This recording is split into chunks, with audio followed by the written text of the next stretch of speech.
여러분 안녕하세요. 상식을 만들어가는 정치화법 전준환입니다. 지난 영상에서 선생님이랑 형사 절차 전반적인 과정 공부했고요. 그리고 공판 단계에서 활용할 수 있는 국민참여 재판까지 정리했어요. 자, 오늘은 이 형사 절차 과정에서 국민들의 인권을 보장하기 위해 우리나라에서 마련하고 있는 내용들에 대해서 하나씩 살펴보고자 합니다. 여러분 학습지 3페이지 보시면 되고요. 지난 시간처럼 선생님이랑 한 판으로 쭉 정리하도록 하겠습니다. 위쪽에 인권보호 원칙에 대해서 먼저 이야기를 할 거고요. 요거 끝나면 아래쪽에 구체적인 인권보호 제도에 대해서 하나씩 뜯어서 보도록 하겠습니다. 자, 먼저 형사 절차부터 다시 한번 간략하게 그림으로 확인해 보겠습니다. 수사 단계, 그리고 이 수사의 대상이 되는 사람 피의자라고 했고요. 이 피의자의 혐의가 발견되어 검사가 기소를 하게 되면 공판, 즉 형사 재판으로 넘겨진다고 했습니다. 그리고 이 공판의 대상이 되는 사람은 피고인이라고 이야기했죠. 유죄 판결을 받고 실형 선고를 받게 되면 그때부터는 형의 집행이 이루어지고 이 형의 집행을 받는 사람을 수형자라고 한다, 이렇게 이야기를 했죠. 자, 그럼 오늘은 이 단계들에서 각각 적용될 수 있는 내용들을 살펴보는 거예요. 먼저 전반적인 형사 절차에서 적용되어야 하는 인권보호 원칙부터 위에 살펴보겠습니다. 자, 첫 번째, 모든 전체 형사 절차 과정에서 반드시 지켜져야 하는 대원칙, 바로 적법 절차의 원칙입니다.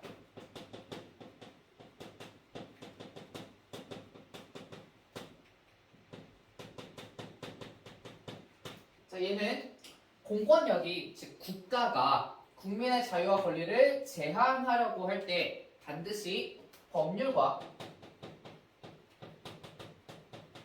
적법한 절차에 근거해야 된다라는 내용을 담고 있습니다.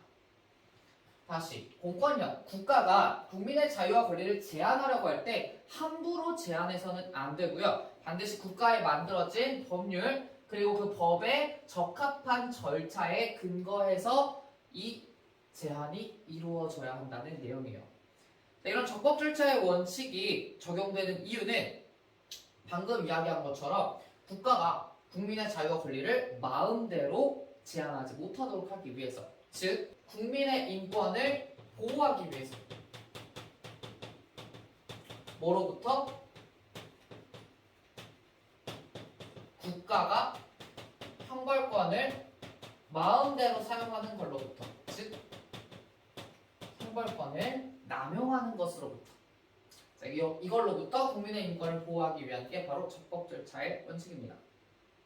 그죠? 자, 그러면 이제 두 번째, 수사 단계부터 요 공판 단계까지, 즉 피의자와 피고인에게 적용되어야 하는 인권보호 원칙 3가지 정도 정리해 보도록 하겠습니다. 첫 번째, 여러분들이 많이 들어봤을 법한 원칙이에요. 바로 무죄 추정의 원칙입니다.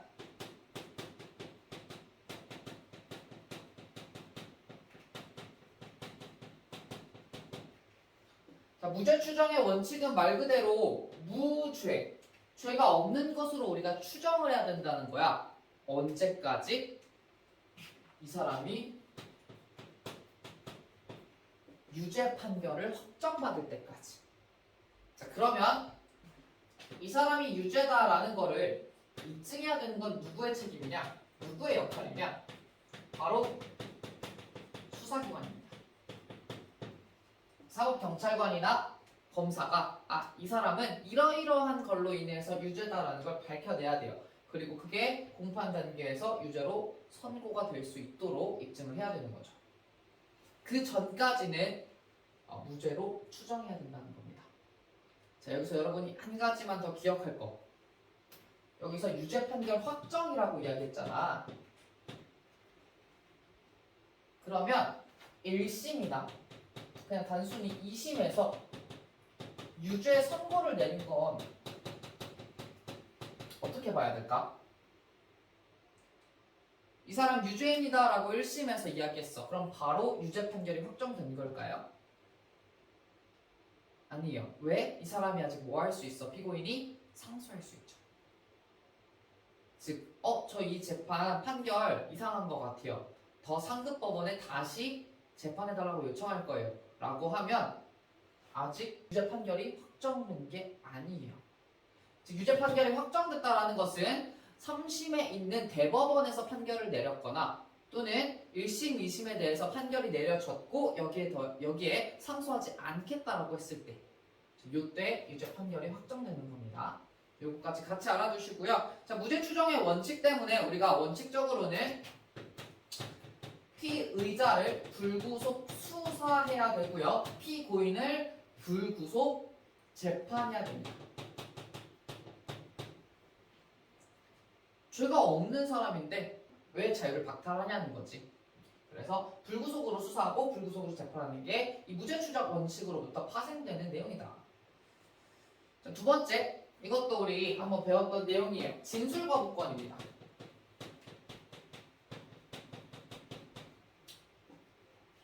피의자나 피고인은 불리한 진술을 강요받지 않아야 돼요.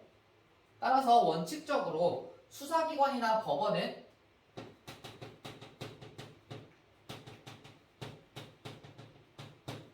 진술 거부권을 고지할 의무가 있습니다. 즉, 수사기관은 피의자에게 당신은 불리한 진술을 하지 않을 수 있습니다. 이야기해줘야 되고요. 지난 시간에 했듯이 공판에서 재판장이 모두 절차의 시작 부분에서 피고인에게 당신은 불리한 진술을 하지 않아도 됩니다라는 거 이야기해야 된다라고 했었죠. 자, 그게 바로 이 진술 거부권이라는 원칙으로부터 도출되는 내용입니다. 그렇죠? 자, 세 번째, 변호인의 조력을 받을 권리.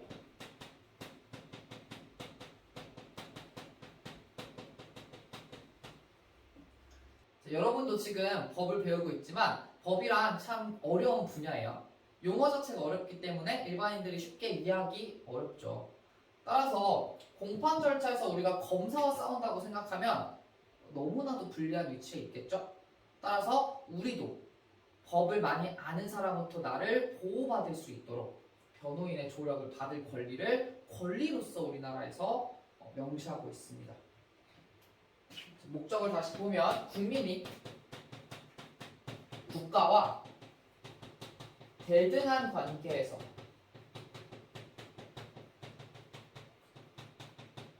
즉 같이 법을 많이 알고 있는 수준에서 자신을 방어하고 변호할 수 있도록 이런 권리를 보장하고 있습니다. 근데 변호인을 선임하는 게 생각보다 비싸요. 주변에 이제 변호사들 이야기 들어보면 꽤나 많은 돈을 받고 일을 합니다. 근데 경제적 형편이 어려운 사람들은 그러면 변호인의 조력을 어떻게 받느냐? 자기가 스스로 변호인의 조력을 받을 수 없다면 국선 변호인 제도를 활용할 수 있습니다.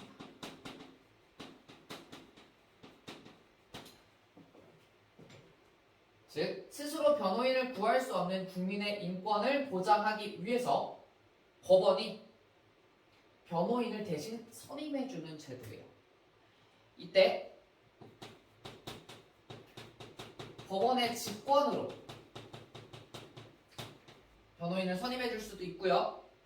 피고인이 요청해서, 즉 피고인의 청구로 변호인을 선임해줄 수도 있습니다. 그래서 나중에 여러분들도 혹시나 이제 형사재판을 받게 됐는데 내가 변호인을 선임할 능력이 없다. 그러면 국선 변호인 제도라는 걸 활용하실 수 있다는 거 기억해두면 좋겠죠. 자, 이렇게 해서 우리가 형사 절차 단계에서 인권을 보호하기 위해 적용되고 있는 대원칙들을 하나씩 살펴보았습니다. 이제 여러분 아래쪽으로 내려와서 구체적으로 하나하나 절차에 적용되는 제도들을 살펴볼 거예요. 자, 먼저 수사 절차부터 살펴보도록 하겠습니다. 수사 절차에서 이 피의자의 인권을 보장하기 위한 제도들 우리 한 3가지 정도로 살펴볼게요. 자, 첫 번째는 이미 우리가 배웠던 겁니다. 원칙적으로 피의자는 불구속 수사가 맞아요. 하지만 어쩔 수 없는 경우, 예를 들어 증거를 인멸하거나 도망갈 우려가 있는 경우에는 체포구속 압수수색이 가능하다고 했죠. 자, 이때도 우리가 반드시 뭐를 필요로 한다고 했죠? 그쵸? 영장이었죠. 그 영장제도입니다.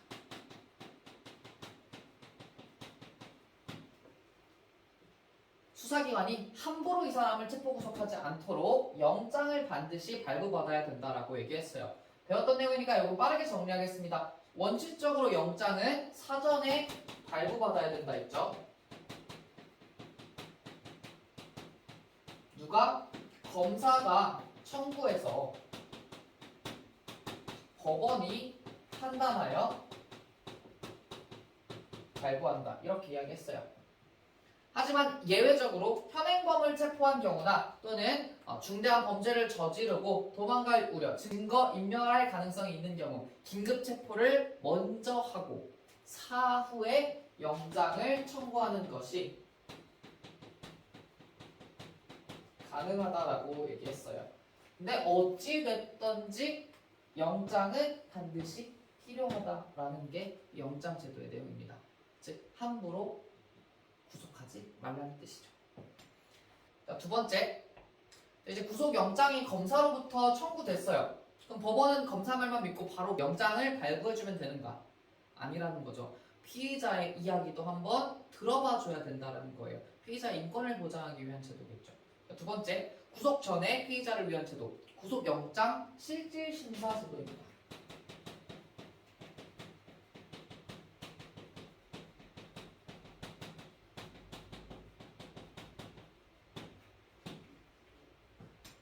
이 제도는 판사가 이 검사의 구속영장 청구된 피의자를 직접 불러다 신문하는 거예요. 여러 가지 물어보는 겁니다. 그리고 나서 구속 여부를 결정하여 영장을 발부할 수 있도록 만들어 놓은 제도가 바로 영장실질심사 제도예요. 그래서 얘를 뭐라고도 부르냐면 구속 전에 피의자를 불러다가 물어보는 제도, 즉 구속 전 피의자 신문 제도라고도 부릅니다. 자, 이걸 만들어 놓은 목적은 검사 말만 듣고 구속영장 발부하지 말라고. 즉 피의자가 자기 이야기도 할 수 있게, 방어할 수 있게 누구한테? 법관한테. 즉 법관에 대한 대면권, 법관을 직접 마주하고 자신의 이야기를 할 수 있도록 하기 위한 제도다. 이렇게 정리하실 수 있겠습니다. 세 번째, 이제 만약에 구속이 됐어요. 구속이 됐으면 이 사람은 그냥 구속된 채로 수사를 받으면 되는가? 아닙니다. 여전히 구속된 사람에게도 인권을 보장하기 위해 또 하나의 제도 두고 있어요. 자, 어떤 제도냐면 구속적부 심사제도예요.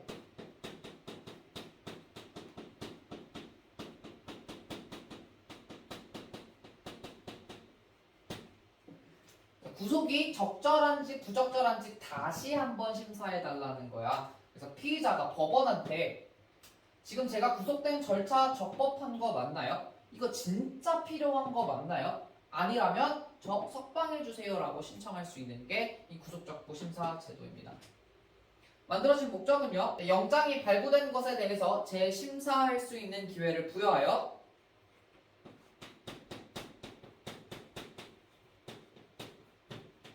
이 피의자의 인권을 보장하기 위한 거죠. 정말 구속이 필요한 걸까에 대해서 한 번 더 판단받을 수 있는 제도인 거예요. 그죠? 이렇게 우리 수사 절차의 피의자를 위한 제도 세 가지 정리했고요. 이제 오른쪽으로 넘어와서 공판 단계, 즉 기소된 피고인이 그 인권 보장받을 수 있는 제도들을 또 세 가지 정도로 정리해 보겠습니다. 첫 번째는 보석 제도예요.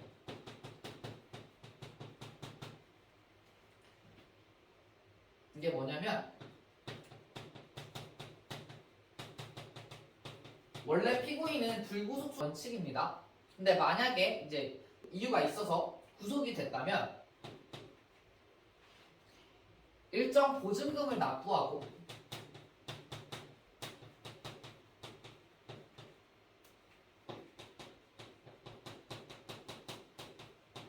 구속에서 풀려날 수 있어요. 이게 보석제도입니다. 예외적인 상황들이 있지만 일반적으로 형사 재판에서는 구속된 피고인이라면 보증금을 냈을 때 조건부로 석방될 수 있어요. 두 번째, 이건 배웠던 겁니다. 상소제도요. 검사도 할 수 있지만 피고인의 경우 판결이 마음에 들지 않아 판결을 내가 따를 수 없어. 그런 경우 상급법원에 다시 재판을 청구할 수 있게 되죠. 만약에 1심이었다 그러면 항소, 2심이었다 그러면 상고할 수 있다 그랬죠. 자, 세 번째는요. 재심제도입니다. 자, 얘는 뭐냐면요. 이미 판결이 확정이 됐어요. 즉 대법원의 판결이 났던가 아니면 1심, 2심 판결에 대해서 상소를 활용하지 않은 경우. 근데 나중에 재판에 중대한 오류가 있다라는 걸 발견한 경우 또는 증명해낸 경우, 예를 들어 증거가 조작됐습니다. 자, 그때 다시 재판에서 이 잘못된 판결을 바로잡을 수 있도록 만들어진 제도가 재심제도입니다. 자, 하지만 이미 법원이 판결을 확정한 것을 뒤집어야 하는 상황이기 때문에 형 자체가 바뀔 수 있는 거죠. 그래서 얘를 아무 때나 활용할 수는 없고요. 매우 예외적으로 이 중대한 오류가 있다는 것이 입증되었을 때만 활용할 수 있습니다.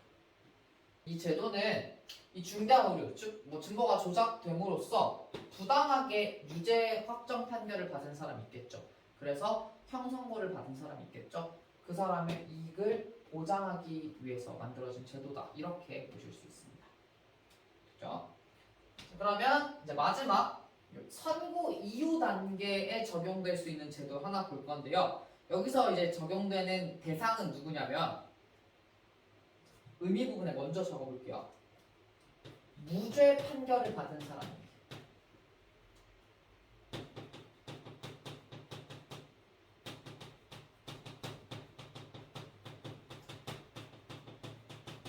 즉 무죄 판결을 확정받은 당사자가 요청할 수 있는 제도, 활용할 수 있는 제도입니다. 어떤 제도냐면요. 명예회복 제도예요.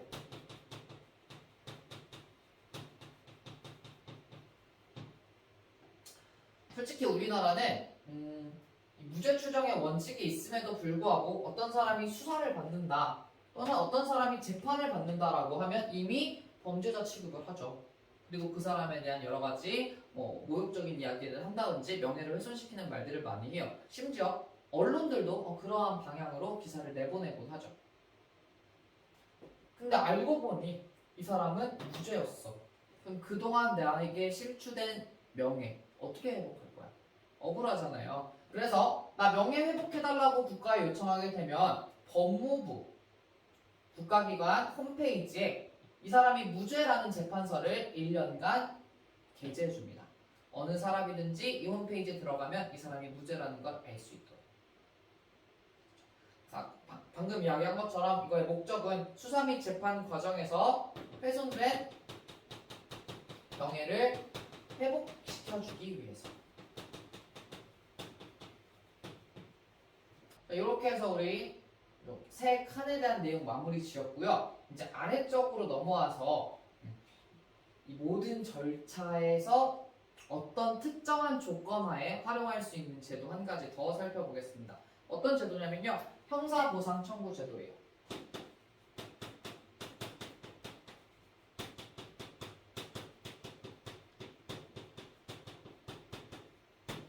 형사상의 형사 절차에서 보상받을 일이 있을 때 청구할 수 있는 제도인데 언제 이 보상을 청구할 수 있냐? 형사 피의자 피고인 등이 여기 등 집어넣을게요. 그 과정에서 억울하게 구금되었을 때 다시 형사 피의자 피고인 등이 형사 절차에서 억울하게 구금, 구속, 갇혀 있었다면 이에 대해서 물질적, 정신적 피해 보상을 요구할 수 있는, 청구할 수 있는 제도가 바로 형사보상 청구 제도입니다. 자, 그러면 형사 피의자 피고인 등이 억울하게 구금된 경우는 어떤 경우일까? 자, 요거를 우리 세 가지로 아래쪽에 정리해 보겠습니다. 길어서 얘는 화면으로 띄워줄게요. 보고 설명하겠습니다. 첫 번째, 미결 구금된 피의자가 무죄 취지의 불송치 결정을 받거나 무죄 취지의 불기소 처분을 받는 경우. 뭔 소리냐? 자, 수사 단계에 있는 피의자가 아직 이 사람이 죄가 있는지 없는지 몰라. 결정되지 않았어. 근데 구금됐어요. 자, 근데 우리 1차적 수사기관이었던 사법경찰관이 열심히 수사를 했는데 죄가 없어. 없는 것 같아. 그래서 무죄 취지 불송치, 즉 검사에게 사건을 보내지 않기로 결정을 합니다. 구금되었던 사람 억울하겠죠. 그 시간 동안 갇혀 있었던 거 너무 억울하겠지. 이런 경우 또는 이 사법경찰관에 의해서 이 사건이 검사에게 송치되었을 때, 그리고 검사가 직접적인 수사를 진행했을 때, 그 피의자에 대해서 구속을 해서 수사를 했는데 죄가 없어. 그래서 불기소 처분, 공판으로 넘기지 않기로 합니다. 자, 그러면 방금 얘기한 것처럼 구속되었던 피의자 억울하겠죠. 그 피의자가 자기 구금되어 있던 기간에 받았던 물질적, 정신적 피해 보상을 청구할 수 있습니다. 자, 이때 여러분 한 가지 기억하실 거. 자, 무죄 취지의 불기소 처분이요. 자, 우리 불기소 처분에는 크게 내가 두 가지로 나누어서 정리를 했었는데, 첫 번째는 기소유예였고 두 번째는 무죄 취지의 불기소 처분이었어요. 그리고 이 무죄 취지 불기소 처분에 해당하는 내용은 죄가 없거나 또는 혐의가 없거나 또는 공소권이 없는 경우라고 이야기했죠. 내가 방금 이야기한 기소유예는요, 무죄 취지의 불기소 처분이다 아니다? 아니다. 원래는 혐의가 있어서 기소해야 되지만, 공판으로 넘어가야 되지만 형사정책상 이유로 유예시켜주는 거라고 했죠. 따라서 얘는 무죄 취지의 불기소 처분이 아니기 때문에 기소유예를 받은 사람은 구금되어 있었다 할지라도 이 형사보상 청구 제도를 활용할 수 없습니다. 자, 두 번째, 이번엔 공판 단계에 있었던 미결 구금 피고인이 무죄 판결을 확정받은 경우. 자, 원래 피고인도 불구속 재판이 원칙이라고 했습니다. 하지만 어떠한 사정에 의해서 죄가 확정되지 않았음에도, 유죄가 아직 결정되지 않았음에도 구금된 채 재판을 진행하는 경우가 있어요. 자, 근데 재판 결과 이 사람이 무죄라는 게 밝혀졌다면, 무죄 판결이 확정됐다면 역시 피고인 구속되어 있던 시간, 구속되어 있던 그 상황 굉장히 억울하겠죠. 그래서 여기에 대해 물질적, 정신적 피해보상 청구할 수 있습니다. 자, 이때 우리가 선고유예라는 개념과 집행유예라는 개념 배웠었는데,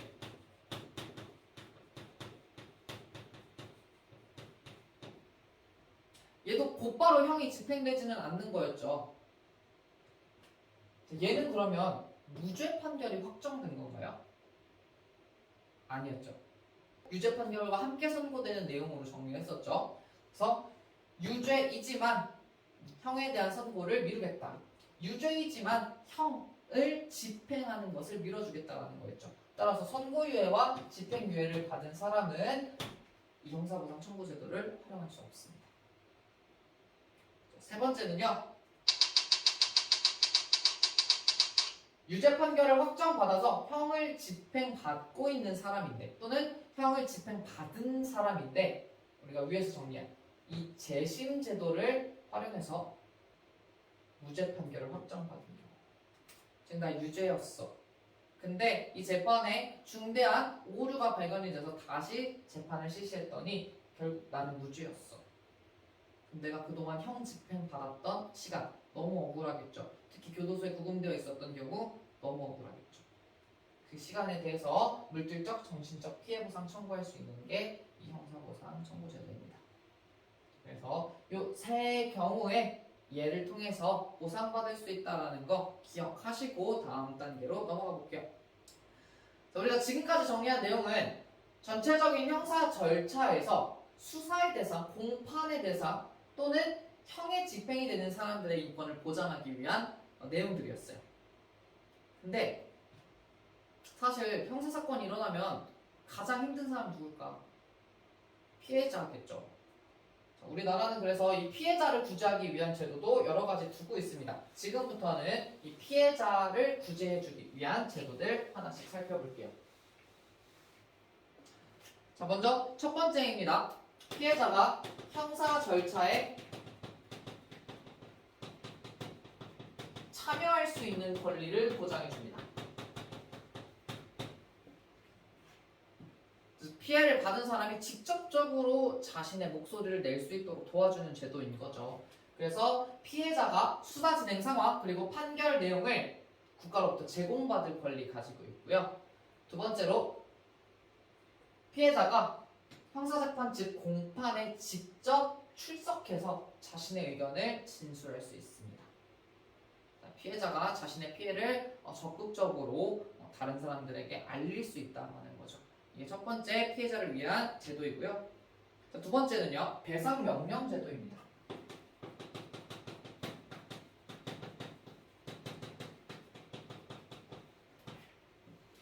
네, 의미부터 적어볼게요. 이 배상명령 제도란 형사재판에서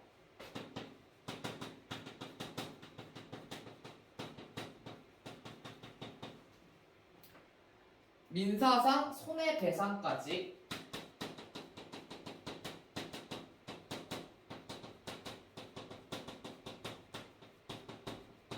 명령하는 제도예요. 자, 뭔 소리냐? 내가 요 형사 절차 관련될 때 이야기했던 게 뭐냐면 어떤 사람이 누군가를 주먹으로 때렸어. 폭행죄를 저질렀어요. 자, 그러면 이 폭행죄에 대해서는 형사 재판이 이루어져야 되고요. 그리고 폭행의 피해를 입은 사람은 이 사람한테 개인적으로 개인 대 개인의 관계로서 손해배상 청구, 즉 민사 소송을 제기할 수 있다고 했죠. 즉 같은 행위에 대해서 두 가지 소송이 원래는 같이 이루어져야 됩니다. 자, 그런데 이 두 가지 재판을 동시에 진행하면 시간도 오래 걸리고 그리고 피해자가 지금 즉각적으로 어떤 손해배상을 받아야 하는 필요가 있는 경우에는 이 배상명령 제도를 통해서 한 재판에 손해배상 명령까지 같이 내릴 수 있도록 하고 있는 거예요. 방법을 보시면 법원이 필요하다고 생각하는 경우 법원은 직권으로 배상 명령을 할 수도 있고요. 또는 피해자가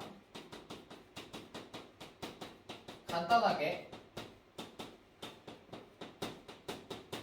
청구하면 법원이 이걸 받아들여서 배상 명령을 해줍니다. 자, 이 배상 명령 제도의 대상이 되는 사건은요 정해져 있습니다. 상해죄 등의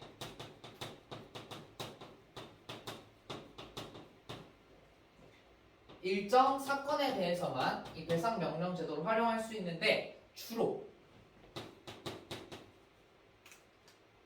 재산상의 피해가 발생한 경우 이 배상 명령 제도를 활용합니다. 재산상 피해를 봤을 때 이 재산에 대해서 신속하게 손해배상을 받을 수 있도록 하는 거죠. 그게 바로 목적입니다. 피해자가 신속하고 간편하게 피해를 보상받을 수 있도록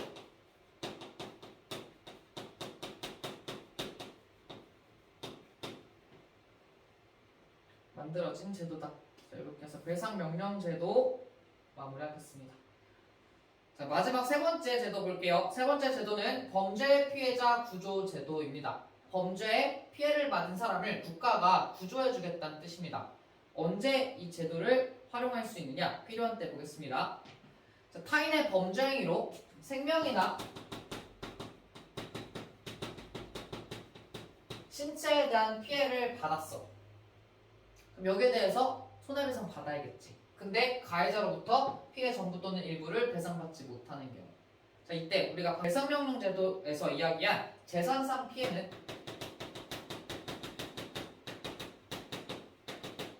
적용되지 않습니다. 그래서 뭐냐면 범죄로 내가 죽었어.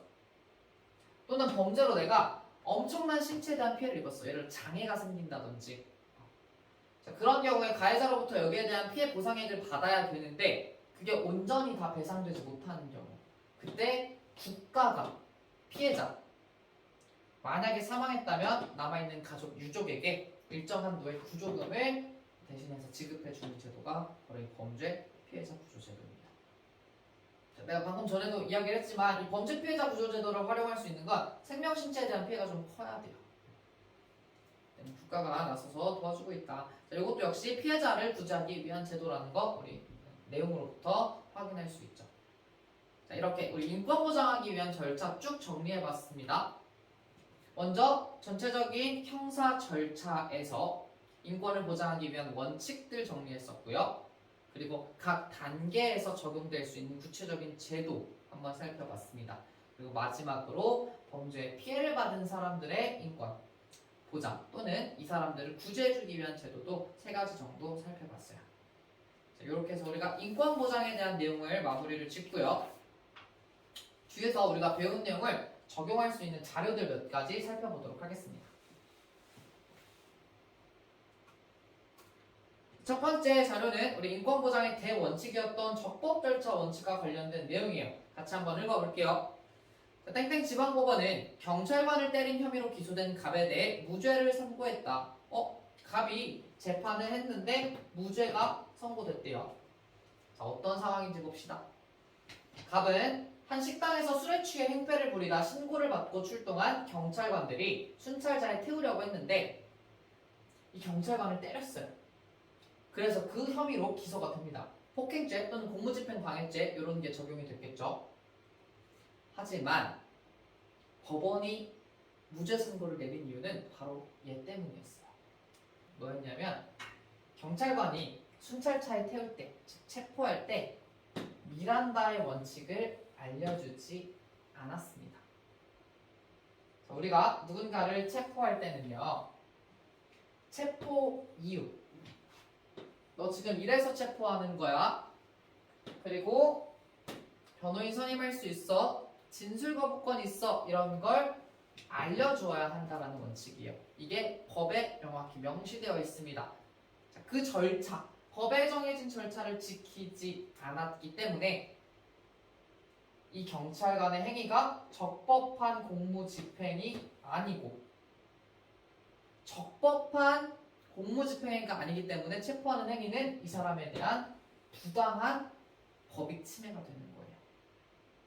이 부당한 법익 침해에 대해서 나를 방위하기 위해 경찰관을 때렸다는 건 결국 정당 방위다 라고 해서 이 사람을 무죄 선고합니다.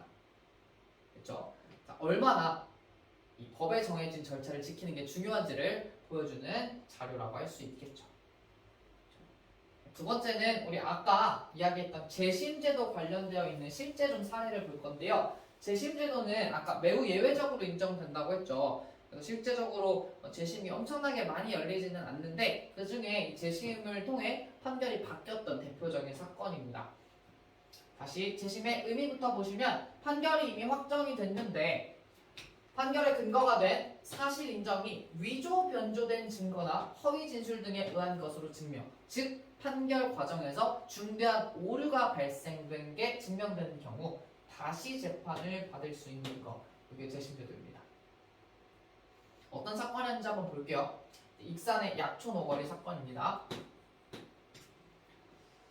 익산의 약촌 오거리라는 곳에서 택시기사가 12차례 칼에 찔려서 사망을 해요.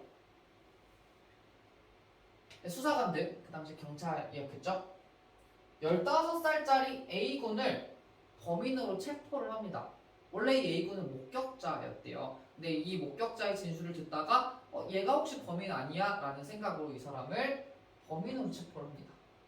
그리고 얘를 모텔로 데려가서 폭행해요. 가혹행위를 저질러서 네가 범죄 저질렀다고 진술해 라는 강요를 받아 거짓 진술서를 받아냅니다. 인터뷰를 들어보면 그 상황에서 내가 범죄를 했다고 자백할 수밖에 없었다고 하더라고요. 너무 고통스러워서. 자, 이렇게 진술을 이 사람이 했기 때문에 결국 유죄 선고를 받습니다. 유죄 판결이 확정이 돼요.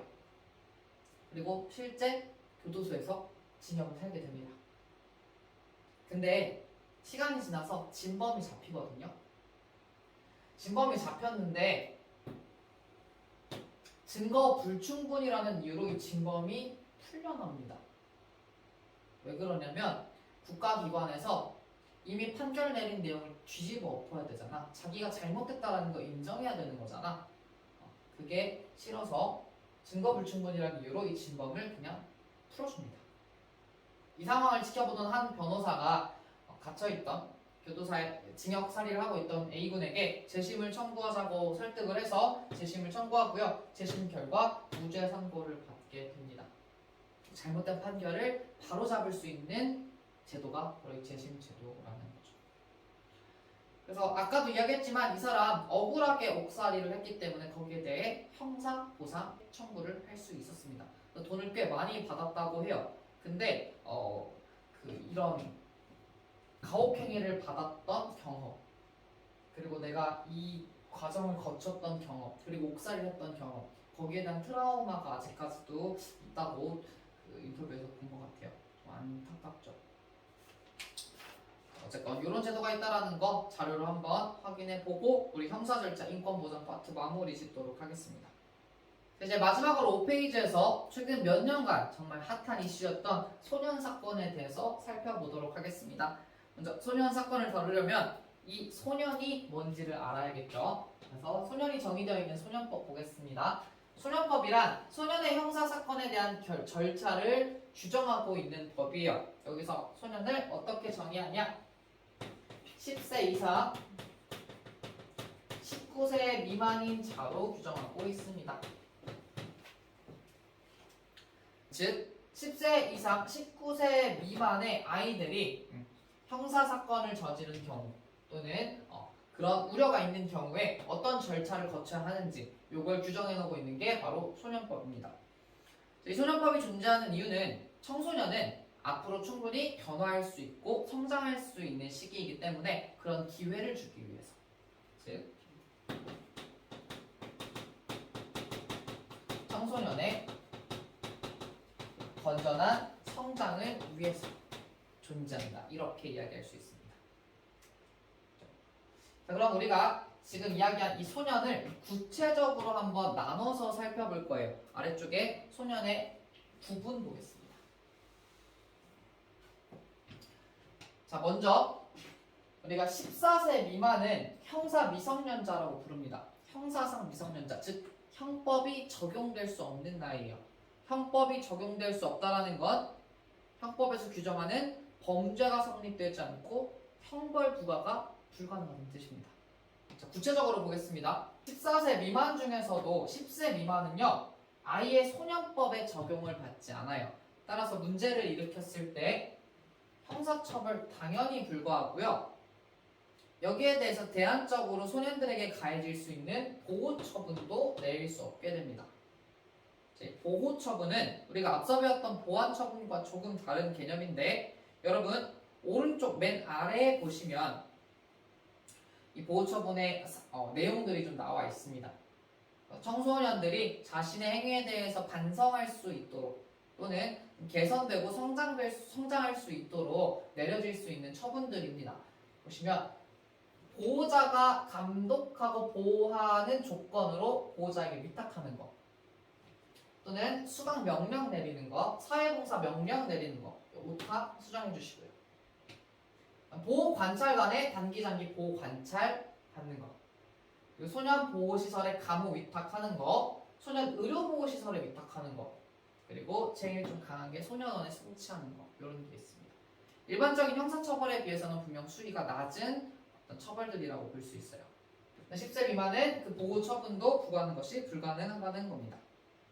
자, 그럼 우리는 이 소년법의 대상이 되는 10세 이상 19세 미만을 아래쪽에 조금 더 상세하게 살펴보도록 하겠습니다. 먼저 10살 이상 14살 미만인 사람 중에 형벌을 규정하고 있는 법령, 즉 실질적인 형법에서 하지 말라는 행위를 저지른 아이. 자, 이걸 우리 뭐라 그러냐? 우리가 알고 있는 촉법소년이라고 해요.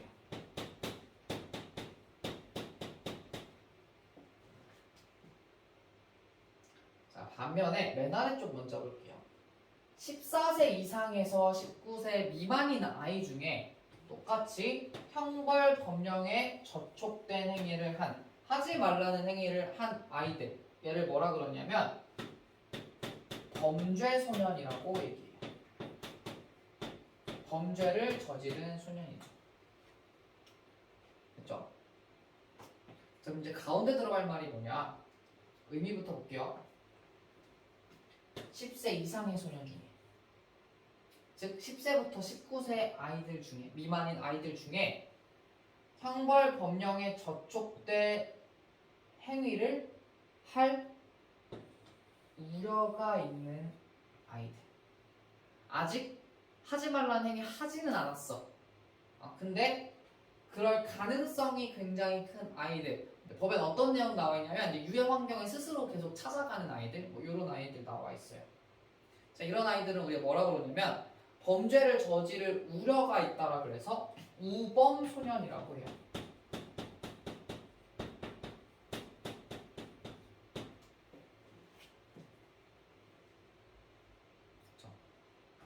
자, 그러면 이 소년의 유형에 따라서 우리가 내릴 수 있는 처분이 달라지는데 그걸 오른쪽에 한번 정리해 볼게요.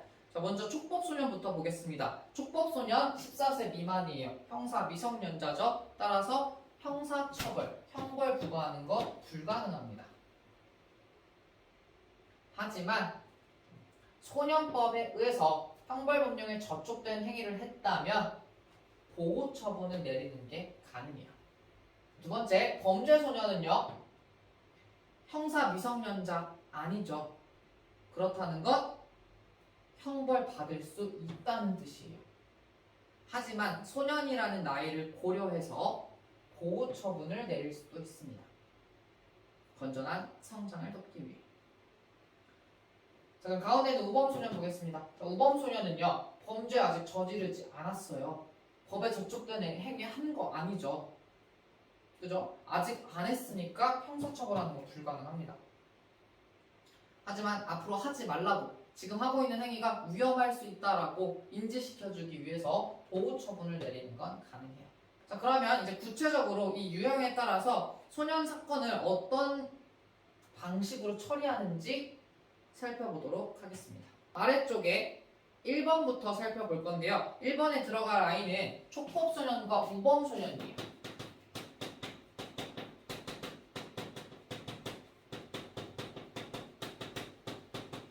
이 아이들 어떻게 소년 사건 처리하는지 그림이랑 같이 보면서 설명해 보도록 하겠습니다.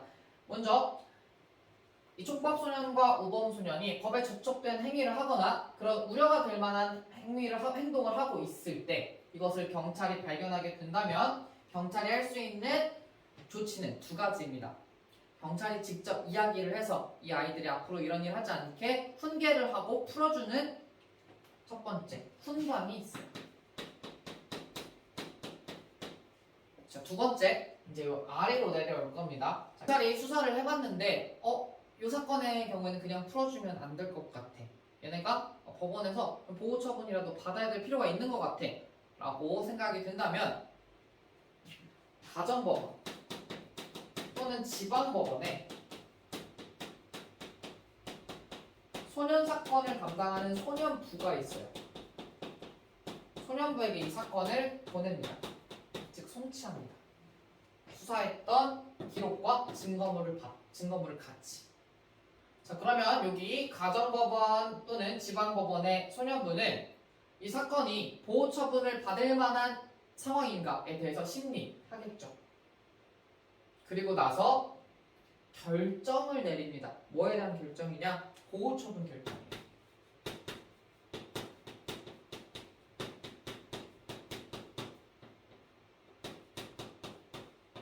우리가 형사재판에서는 판사의 판결이라고 하면 유죄, 무죄, 그리고 형선고 자체가 판결이에요. 근데 우리 소년 사건 중에서 촉법소년과 우범소년의 사건은 형사처벌이 불가능하다고 했죠. 즉 유죄, 무죄를 선고하는 게 불가능하다는 뜻이에요. 그 말은 판결이라는 개념 자체가 적용되지 않는다는 뜻입니다. 그래서 그 행위가 잘못됐다라고 판단이 되는 경우에 이 사람에 대해서 형사처벌이 아닌 보호 처분의 결정을 내리게 되는 거예요. 이거 혹시 기억하는지 모르겠는데 상소제도에서 우리가 판결에 대한 상소 방법 그리고 결정이나 명령에 대한 상소 방법이 달랐던 거 기억나요? 판결에 대해서는 1심에 불복하는 경우 항소, 2심에 불복하는 경우 상고라고 얘기했고 그 다음에 결정이나 명령에 대해서는 1심의 경우에 항고 그리고 2심에 대해선 재항고를 할 수 있다고 했어요. 따라서 이 보호처분 결정을 받은 소년이 만약에 불복하는 경우 이 결정에 불복하는 경우 항고를 하거나 재항고를 할 수 있습니다. 두 번째, 조금 더 복잡한 범죄 소년을 한번 보도록 할게요.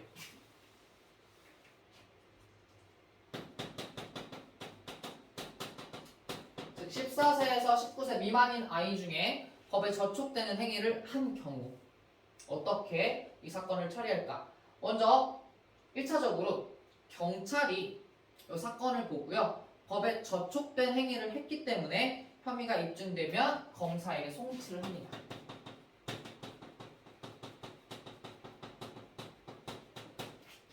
여기죠. 경찰이 검찰에게 송치하는 것. 자, 그럼 검찰이 할 수 있는 조치는 크게 세 가지예요. 여기 A 그리고 B, C 하나씩 살펴볼게요. 자, 먼저 이 범죄 소년의 그 범죄 행위가 중죄는 아니야. 무거운 죄는 아닌데 얘가 좀 반성하고 여기에 대해서 처분을 받을 필요가 있어. 그런 경우엔 아까 얘기한 가정법원 또는 지방법원 소년부에 송치를 합니다.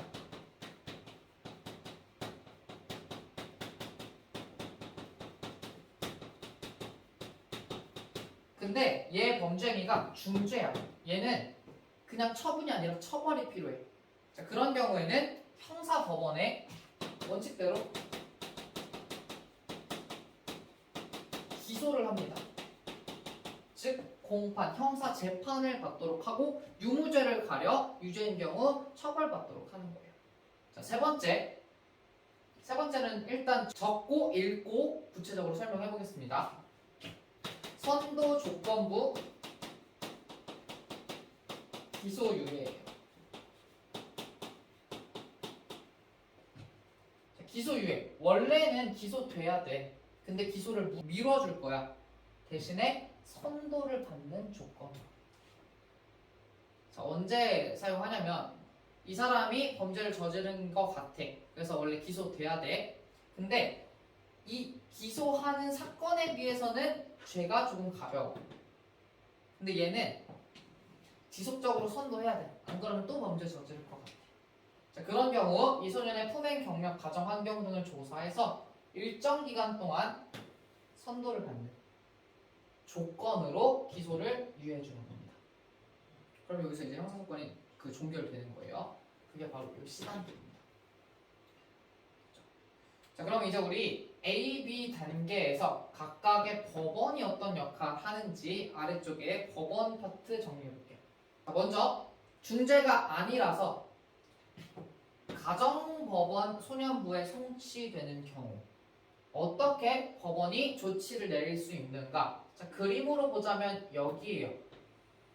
가정지방법원에 소년부가 내릴 수 있는 조치. 지금 보시면 화살표가 여기로 하나, 여기로 하나 가고 있어요. 요거 순서대로 정리해 볼게요. 기억부터 보겠습니다. 먼저 심리를 했을 때 얘 처분받을 필요가 있는 것 같아 라고 하면 방금 우리 그 촉법소년, 우범소년에서 이야기한 것처럼 소년법에 명시되어 있는 보호처분 내릴 수 있습니다. 이때 보호처분 내리는 건 결정이라고 이야기했죠. 그리고 얘는 이 소년법상 보호처분은 청소년의 건전한 성장을 위한 것이기 때문에 전과 기록이 남지 않아요. 네, 만약에 이 보호처분에 불복한다, 이것을 받아들일 수 없다라고 하면 역시 항고 또는 재항고 할 수 있습니다.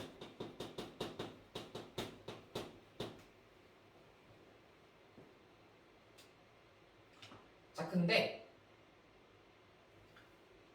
검사가 소년부로 송치를 했어. 근데 이 사건을 자세히 보니까 얘는 보호 처분이 아니라 형사 처벌을 받아야 될 애인 것 같아. 자, 그러면 어디로 돌려보내냐면 다시 검사에게 돌려보내요.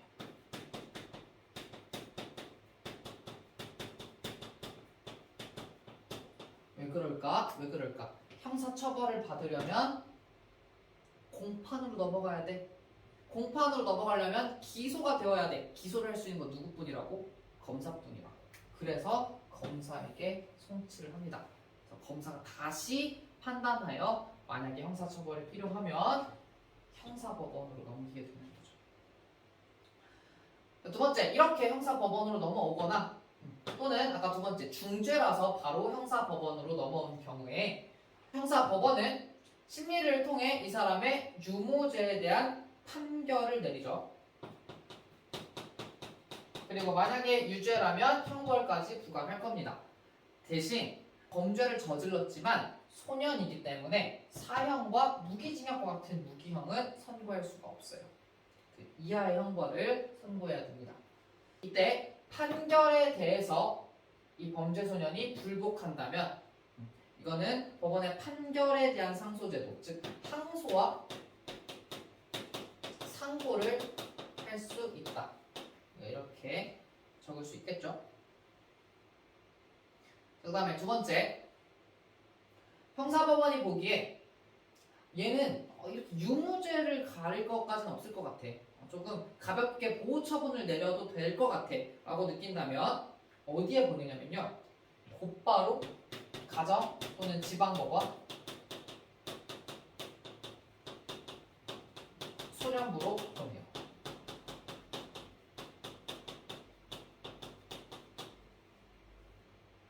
소년부에서는 유무죄를 내리는 판결이, 즉 공판이 이루어지는 것이 아니기 때문에 굳이 검사가 아니어도 보낼 수 있다는 거야.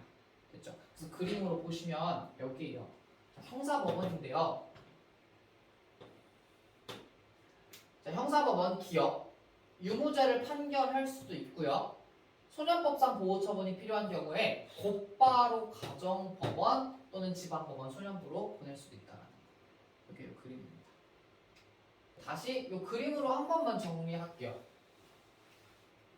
자, 보시면 자, 경찰은 원칙적으로 이 사건을 검찰에게 송치해야 됩니다. 검찰의 조치는 크게 세 가지입니다. 먼저 중죄가 아니라면 소년부로 송치를 하고요. 중죄라면 형사법원으로 보냅니다. 즉 기소하는 거죠. 한편 중죄에 비해서는 죄가 가볍지만 지속적인 선도가 필요하다고 생각하는 경우 선도 조건부 기소 유예 내릴 수 있습니다. 그럼 세 번째, 법원 단계로 갑니다. 법원 단계에서 먼저 소년부, 가정지방법원의 소년부를 보면 얘를 심리해서 보호처분을 받을 필요가 있다라고 생각하면 보호처분 결정을 내리게 되고요. 얘는 중죄인 것 같아, 보호처분이 아니라 처벌을 받아야 될 것 같아 라고 하면 검찰에게, 검사에게 이 사건을 다시 송치합니다. 그렇죠? 반면 형사법원에서는 먼저 심리를 통해서 유무죄에 대한 판결을 내릴 거고 유죄라면 형벌을 부과하겠죠. 그리고 보니까 소년법상 보호처분을 받으면 될 것 같아, 굳이 형사처벌 받을 필요 없을 것 같아 라고 판단된다면 얘를 곧바로 가정지방법원 소년부로 송치할 수 있다까지 그림 해석할 수 있겠죠. 이렇게 해서 우리가 이 소년 사건을 다루는 절차까지 쭉 정리했습니다. 여러분 나이가 바로 이 소년 사건의 대상이 되는 나이죠. 혹시라도 이 소년 사건에 휘말린다면 이 절차를 알고 있으면 좋을 것 같고요. 여러분들은 이런 소년 사건에 대해서 지금 우리나라가 다루는 방식이 적절한지 또는 적절하지 않은지 이런 거 한번 고민해 보셨으면 좋겠어요. 이렇게 해서 우리가 형사 절차 파트 전체를 마무리를 지었습니다.